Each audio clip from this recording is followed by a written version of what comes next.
Hi అండి, welcome to Preethi channel. ఈరోజు నేను మీకు చూపించబోయే రెసిపీ చేపలతో పచ్చడి అండి. మనం ఎప్పుడు పులుసు ఫ్రై చేస్తాం కదండి, ఓసారి మనం పచ్చడి కూడా పెట్టుకుందాం. చాలా టేస్టీగా ఉంటుంది నిలవ పచ్చడి. ఇది బయట పెడితే ఒక 2 months వరకు ఉంటుందండి. చేపలు మనం బొచ్చు చేప తీసుకున్నాను నేను, పెద్ద సైజుది.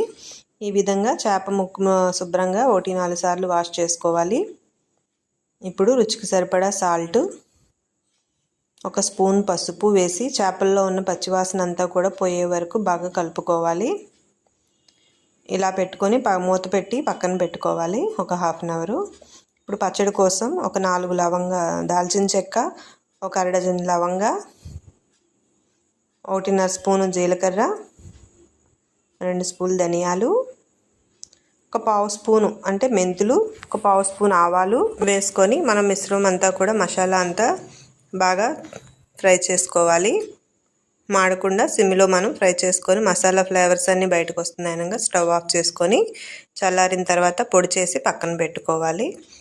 ఇప్పుడు పచ్చడి కోసం వెడల్పాటి కడాయి స్టవ్ మీద పెట్టుకొని 400 గ్రాముల ఆయిల్ పోసానండి నేను. ఒక 1/2 kg వరకు చేప ముక్కలు ఉంటాయి కాబట్టి ఆయిల్ ఎక్కువైనా పర్వాలేదండి. ఆయిల్ కొంచెం గోరువెచ్చగా వేగిన తర్వాత దాంట్లో ఈ చేప ముక్కల మిశ్రమాన్ని అంతా కూడా మనం సాల్ట్ పసుపు పట్టించి పెట్టుకున్నాం కదండి, ఆ మిశ్రమం అంతా ఆయిల్లో వేసుకొని చేప ముక్క అంతా కూడా ఫ్రై చేసుకోవాలి.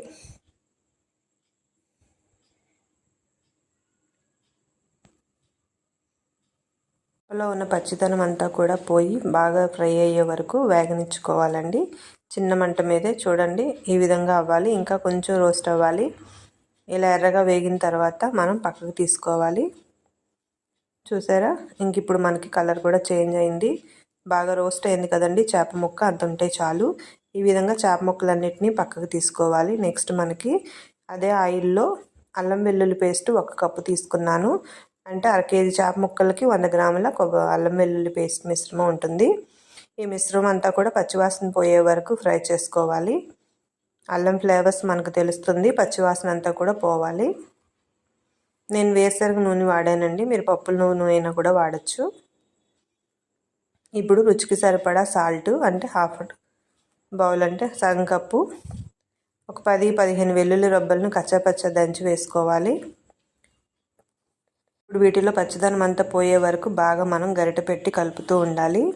నెక్స్ట్ మనం రుచికి సరిపడా కారం తీసుకుందామండి. చేపల పచ్చడికి అల్లం వెల్లుల్లి పేస్ట్ ఎంతైతే తీసుకున్నామో అంతే కారం కూడా తీసుకోవాలి.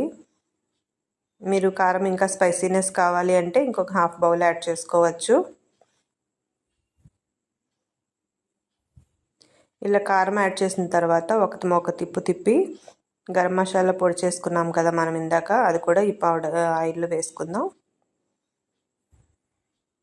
చూడండి, గరం మసాలా అంతా కూడా వేసిన తర్వాత ఆయిల్లో పట్టేటట్టు ఒకసారి బాగా కలుపుకోవాలి.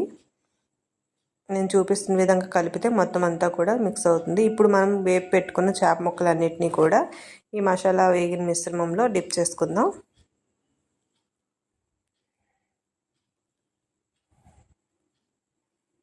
చూసారా, ఇప్పుడు ఈ చేప ముక్కలన్నిటినీ కూడా ఈ మసాలా మిశ్రమంలో ఫ్లేవర్స్ పట్టాలి కదా, అందుకని మిశ్రమంలో డిప్ చేసుకోవాలి, అంటే వేసుకోవాలి.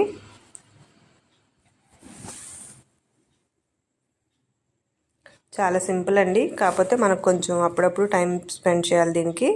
అలా వేస్తూ ఉంటే నెమ్మదిగా అవుతూ ఉంటుంది. దీనికి కంగారుగా చేయకూడదు, కొంచెం టైం తీసుకుంటే చేపల పచ్చడి వేడివేడిగా రెడీ చేసి పెట్టుకుంటే మనం ఈ వానాకాలము శీతాకాలం అంతా కూడా బాగుంటుందండి. ఇది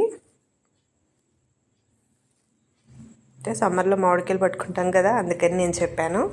ఈ పచ్చడి అన్ని సీజన్స్లోనూ మనం చేసుకోవచ్చు. నిలవ పచ్చడి బయట ఉంటే కనుక 1 or 2 months ఉంటుందండి. అదే మనం ఫ్రిడ్జ్లో పెట్టుకుంటే 6 months వరకు పాడవకుండా ఉంటుంది. ముఖ్యంగా ఆయిల్ తేలాలండి ముక్క మునిగే వరకు.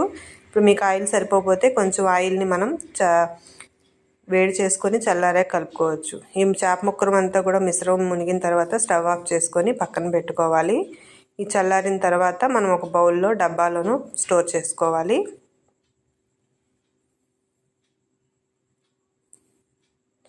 స్టవ్ ఆఫ్ చేసేసాక బాగా చల్లారిన తర్వాత 4 నిమ్మకాయలంతా రసం తీసుకోవాలండి, అంటే 1/2 కప్ వస్తుంది. ఈ నిమ్మకాయ రసాన్ని కూడా మనం చేప పచ్చడిలో చల్లారిన తర్వాత వేసుకోవాలి. ఇప్పుడు బాగా ముక్క చెదకకుండా కలుపుకోవాలండి. చెదురు మదురు అయితే బాగోదు. ఊర్పంతా కూడా ఈ నిమ్మరసం అంతా కూడా పట్టేటట్టు బాగా 1-2 సార్లు కలుపుకోవాలి. చూడండి నేను వీడియోలో చూపిస్తున్న విధంగా. పులుసు ఫ్రైలే కాదండి, ఇలా పచ్చడి కూడా చేసి పెట్టుకుంటే మనం అప్పటికప్పుడు ఎన్వి ఐటెం కావాలనుకున్నప్పుడు వెంటనే మనం వేసుకొని తినేసేయచ్చు. చూసారా, చేపల పచ్చడి అయితే రెడీ అయింది. ఇప్పుడు మనం దీన్ని ఒక డబ్బాలో స్టోర్ చేసుకొని ఒక 3 డేస్ తర్వాత మనం ఓపెన్ చేసుకోవాలి. 3 డేస్ వరకు కదపకుండా ఉంటే ఈ మసాలా మిశ్రమం ఆయిల్ అంతా కూడా చేప ముక్కలకి బాగా పడుతుంది. బాగా ప్లాస్టిక్ డబ్బా కానీ గాజుది ఎయిర్ టైట్ కంటైనర్లో ఫ్రీజ్ చేసుకోవాలి. చూడండి నేను ఈ డబ్బాలో ఫ్రీజ్ చేస్తున్నాను. చేప ముక్కల మిశ్రమాన్ని ముందు ముక్కలన్నీ కూడా పరుచుకున్నట్టు వేసుకొని తర్వాత పేస్ట్ అంతా దీంట్లోకి డిప్ చేసుకోవాలి.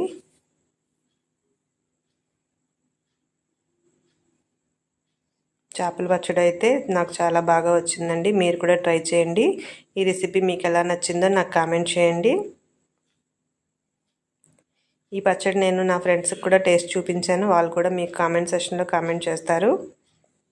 మీరు కూడా ఈ వీడియో చూసి మీకు ఎలా నచ్చిందో కామెంట్ చేయండి. ఈ రెసిపీ మీరు కూడా తప్పకుండా ట్రై చేయండి. అది మీకు ఎలా నచ్చిందో చూడండి. 3 డేస్ తర్వాత నేను పచ్చడి అంతా కూడా కదిపి చూపిస్తున్నాను. చూసారా, పచ్చడి అంతా కూడా ఆవకాయ రంగులోకి తేలింది. ఆయిల్ కూడా మంచి కలర్ వచ్చింది. అంతేనండి, చేపల పచ్చడి అయితే రెడీ అయిపోయింది. ఇంకెందుకు ఆలస్యం, మీ ఇంట్లో వాళ్ళకి మీరు చేసి సర్వ్ చేయండి. వాహా అనుకోవాలి. ఈ రెసిపీ మీకు ఎలా నచ్చిందో నాకు కామెంట్ చేయండి. ఇంకా మీ ఫ్రెండ్స్కి కూడా షేర్ చేయండి. థ్యాంక్ యూ ఫర్ వాచింగ్ అండి. Please like my channel. Video చూస్తున్నప్పుడు ఒక లైక్ మాత్రం మర్చిపోవద్దండి. థ్యాంక్ యూ ఫర్ వాచింగ్ అండి. Thank you.